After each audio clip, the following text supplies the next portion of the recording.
Okay, hello, Great Lakes Secondary School. I'm here to answer a few questions on the election, and thanks for giving me the opportunity. First of all, the first question is tell us about yourself. My name's Tom Stoukas. I'm a candidate for the Populist Party of Ontario. I'm 50 years old. I have two daughters, age 5 and 6. I lived in Sarnia-Lambton most of my life. I grew up in the restaurant business, and I've owned a few small businesses over the years. I have a degree in political science from UWO and a journalism diploma from Centennial College. I was the editor of the Cold Lake Sun in Cold Lake, Alberta, and also worked for Bloomberg News for 4 years in Athens, Greece, covering the Greek economic crisis. Currently, I'm a stay-at-home father focused on raising my children and also building a platform as an independent journalist. Also, I help my family with their restaurant occasionally. All right. The next question, what party are you running with? I'm running with the Populist Party of Ontario. We are a small party created in response to corrupt traditional political parties that serve the elites instead of listening to the people that vote for them.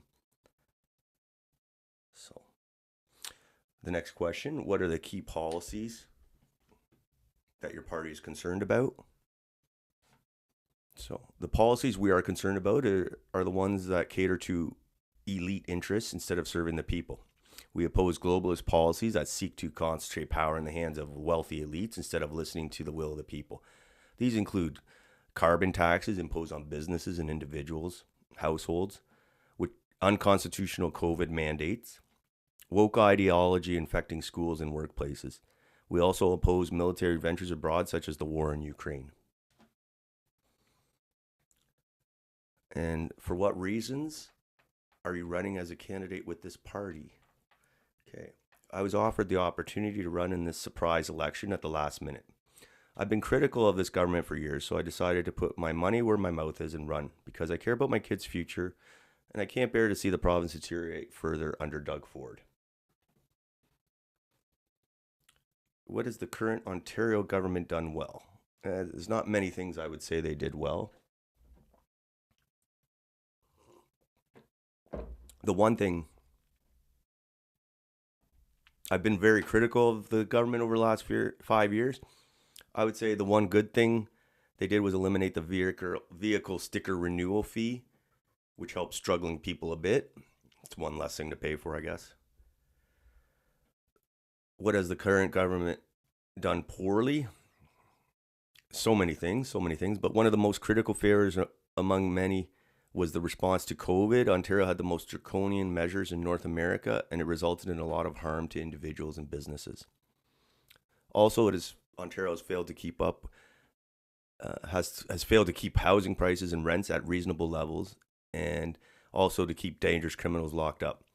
There's lots more failures from this government, but that I don't have time to mention here. So,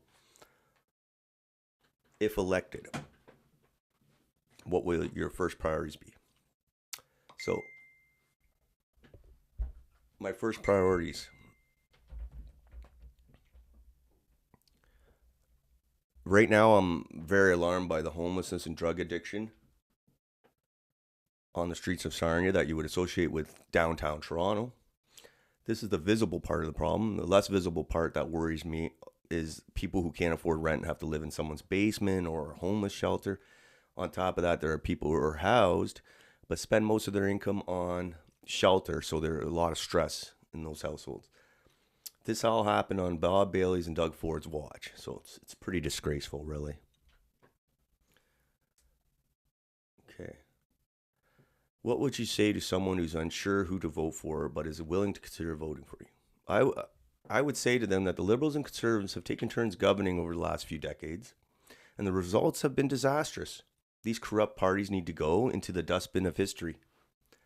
Unlike corrupt politicians like Doug Ford and Bob Bailey, I will be accountable to the people in my riding and not the elites in Ottawa and Davos. Okay. And as a representative of a border city, how would you respond to Trump's remarks about taking over Canada? Do you want to become the 51st state? So, no, I don't want to become the 51st state. I love Canada. I want it to remain an independent state with good relations with the U.S. Donald Trump's remarks are concerning and should be taken seriously. However, I believe our federal and provincial politicians are using Trump's remarks to cover up their own failures over the years, which has left Canada in a very weak and vulnerable position vis-a-vis the trade relationship with the U.S. So we need to get our house in order instead of freaking out when Donald Trump talks about Canada becoming the 51st state. And finally, what is the biggest issue in our area you would work to solve? So I mentioned before, the biggest issue for me is the cost of living, especially housing.